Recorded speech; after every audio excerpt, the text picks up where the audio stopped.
Sir, मैं तो मांग करूंगी कि इस बजट का नाम बदलना चाहिए, क्योंकि ये देश का बजट नहीं, ये सरकार बचाओ बजट है। जब देश का बजट होता तो फिर देश में 28 राज्य हैं, कितनी सारी यूनियन टेरिटरीज हैं, सब मिला के तो ये तो 37 के करीब हो, लेकिन पूरे बजट में केवल 9 राज्यों का नाम था और सबसे उसमें ज़्यादा बजट तो वो 2 राज्यों को मिला जिसकी लाठी के, जिसके कंधे के सहारे में ये सरकार चल रही है। तो ये देश का बजट नहीं सर, ये सरकार बचाओ बजट था।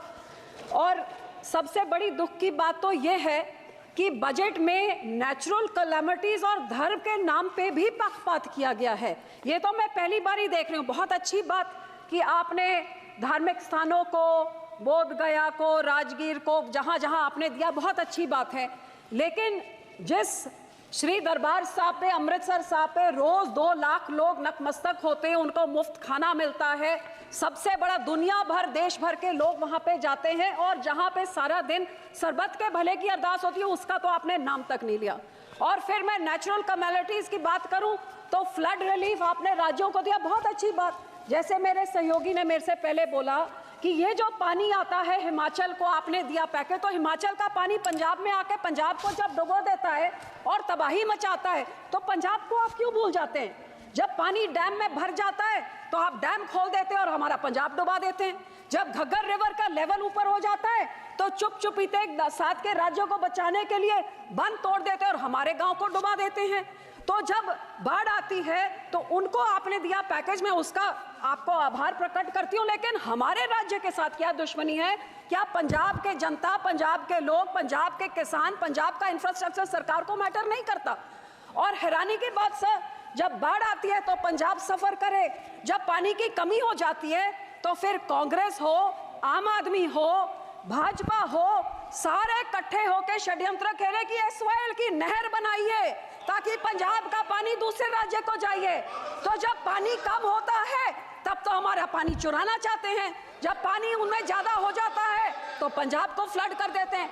और सर, आपको मैं ये भी बताना चाहती हूँ, तकरीबन 70 साल पहले इस सरकार ने, कांग्रेस सरकार ने रिपेरियन प्रिंसिपल्स के खिलाफ हमारा पानी राजस्थान को दे दिया और कहते थे 1 साल में उस पानी का कॉस्ट क्या होगा आपको डिसाइड करके मिले। 70 साल से आज तक डिसीजन नहीं हुए। तो जो पानी हमारा दूसरे राज्य को रिपेरियन प्रिंसिपल के अगेंस्ट जा रहा है, या उसको बंद किया जाए या हमें उसका पैसा दिया जाए, ये मैं आपसे आज मांग करती हूँ। सर, दूसरा मैं ये भी आपसे मांग करती हूँ कि सेंट्रल ग्राउंड वाटर जो कह रहा है कि पंजाब के सारे ब्लॉक्स क्रिटिकल हो गए हैं, हमारे ट्यूब, हमारे वेल्स में पानी नीचे जा रहा है।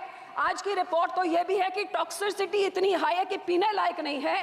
तो ये सर, हम लोग को तो मदद करनी चाहिए, और इस पूरे बजट में मदद की बात दूर, हमारा नाम तक नहीं लिख गया। हमें डिमांड करती हूँ कि पंजाब को भी दिया जाए। दूसरी सर, मैं किसानों पे आना चाहती हूँ।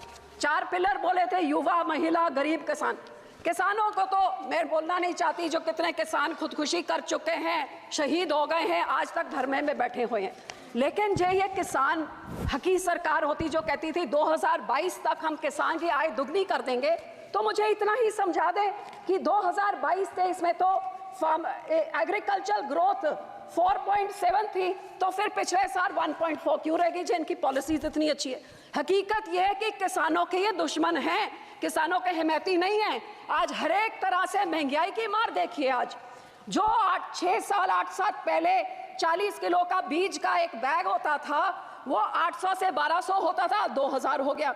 डीएपी 3 गुना बढ़ गई कीमत, पोटैश 900 से 1700, जो लेबर का कॉस्ट होता था वो भी 3 गुना हो गया, जो हार्वेस्टिंग के लिए होता था वो भी 3 गुना हो गया, जो मशीनरी की रेंटल होती थी, डीजल आपने 47 से 90 कर दिया, तो वो आप सोच ले कहां तक। सो जहां किसान को रिलीफ देनी थी, उसमें रिलीफ क्या दी? मनरेगा में 0 इंक्रीज। लोग सोचते थे आप बढ़ाएंगे, अमाउंट बढ़ाएंगे, दिन बढ़ाएंगे, 0। क्रॉप इंश्योरेंस क्रीप को -2.6% उसके अमाउंट में कटौती करी। यूरिया सब्सिडी में -7.4 की कटौती। न्यूट्रिएंट बेस्ड सब्सिडी में -25% कटौती। गरीब कल्याण योजना का बजट 3.3% घटा दिया।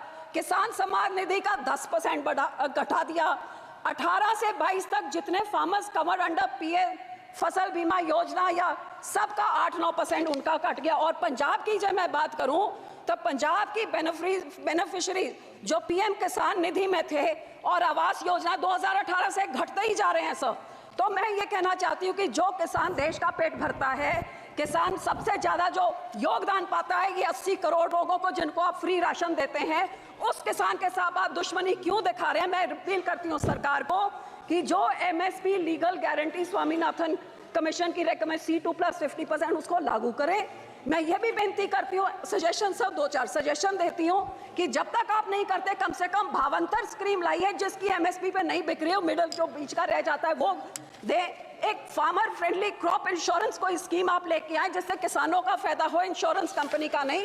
और जो किसान के जो इम्प्लीमेंट्स हैं इन पे आप जीएसटी को खत्म करिए ताकि किसानों का कुछ फायदा हो, उनकी फल सब्जियां बचे, जिससे किसान की महंगा मानसून आ रहा है, टमाटर के रेट कहां चले जाएंगे। जी आप इम्प्लीमेंट्स में जीरो करें तो बहुत कुछ फायदा हो जाएगा। सर आखिर में पंजाब की इंडस्ट्री 7 की स्टेटों को टैक्स इंसेंटिव्स देके तबाह कर दिया, हमारी इंडस्ट्री भाग गई है। मैं सिर्फ इतनी बेनती करती हूँ कि FN साहब लुधियाने गए थे, वो मंत्री बनी बैठे हैं अब वहाँ पे, लुधियाने गए थे जहाँ पे उन्होंने MSME इंडस्ट्री को बोला था कि जो अमेंडमेंट 43B जिसमें मैंडेट किया जाता है कि 44 डेज में आप पेमेंट करिए, नहीं तो आपके जो टैक्स इंसेंटिव फोरफिट हो जाते हैं, वो इस बजट में उन्होंने नहीं किया। वो बहुत देख रही थी कि इंडस्ट्री करे। सर 2 मिनट, जो हमारी साइकिल इंडस्ट्री है, जो हमारी स्पोर्ट्स इक्विपमेंट इंडस्ट्री है, मैं आपको बेनती करती हूँ इंसेंटिव इंटरनेशनल बॉर्डर पाकिस्तान के साथ 2019 से हमारा वाघा बॉर्डर बंद कर दिया है, बहुत नुकसान हुआ है। ये बॉर्डर खोला जाए और हमारे राज्य को कोई टैक्स इंसेंटिव्स दिए जाए, साइकिल इंडस्ट्री को, स्पोर्ट इंडस्ट्री को बॉर्डर खोल के, ताकि हमारे इधर का व्यापार बढ़े और नौकरियां भी बढ़े। आखिर में सर मैं सिर्फ आपको यही कहना चाहूंगी, ये कांग्रेस पार्टी और आम आदमी पार्टी ने 10 सालों में पंजाब के खजाने को लूट के तबाह कर दिया है। हमारा यहाँ पे इतना ज्यादा करोड़ 3.4 लाख करोड़ का कर्जा एक छोटे से राज्य पे चढ़ गया। GSDP रेशो 49% हो गया है। तो सर आप इनको सजा देने के लिए आप RDF रोक देते हैं, हेल्थ मिशन का रोक देते हैं, पर पंजाब के लोगों का क्या कसूर है? मैं आपको बेनती करती हूँ, जो हमारा पैसा है वो आप पैसा आप दीजिए। अनएम्प्लॉयमेंट रेट जो देश में उसका दुगना है, ड्रग अब्यूज से हमारा राज्य जूझ रहा है, और पंजाब में औरतों का तो ये हाल है कि कुपोषण वो भी बढ़ गया है, अनीमा भी बढ़ गया है, और आंगनवाड़ी के जो राशन मिलता है गरीब बच्चियों के लिए, लैक्टेटिंग मदर्स, प्रेग्नेंट मदर्स और बच्चों के लिए, वो इनकी सरकार ने, आम आदमी की जो सरकार वहां पे है, वो वेरका मिल्कफेड प्राइवेट आधारों से लेके प्राइवेट कॉन्ट्रैक्टर्स को देके सब स्टैंडर्ड चीजें लोगों को देके करोड़ों का घपला हो रहा है। तो सर पैसे ना रोकिए, इनको पिनलाइज करिए ताकि लोगों को उतना हक मिले। और सर आखिर में मैं यही कहूंगी कि सबसे highest population 32% SC population Punjab में है सर। सबसे बड़ा ग्रैनरी को योगदान पंजाब देता है। फ्रीडम स्ट्रगल में सबसे बड़ा योगदान हमने दिया। इस राज्य के मांगों को पूरी करके हमारे किसानों को हमारी चंडीगढ़ की राजधानी हमें दीजिए, हमारा पानी दूसरे राज्यों को जो आ रहा है उसको रोक के उसकी रॉयल्टी हमें दीजिए, नहीं तो वो सारे फैसले रिवोक करके हमारा पानी पंजाब पे रखिए। धन्यवाद जी, धन्यवाद करती हूँ, शुक्रिया।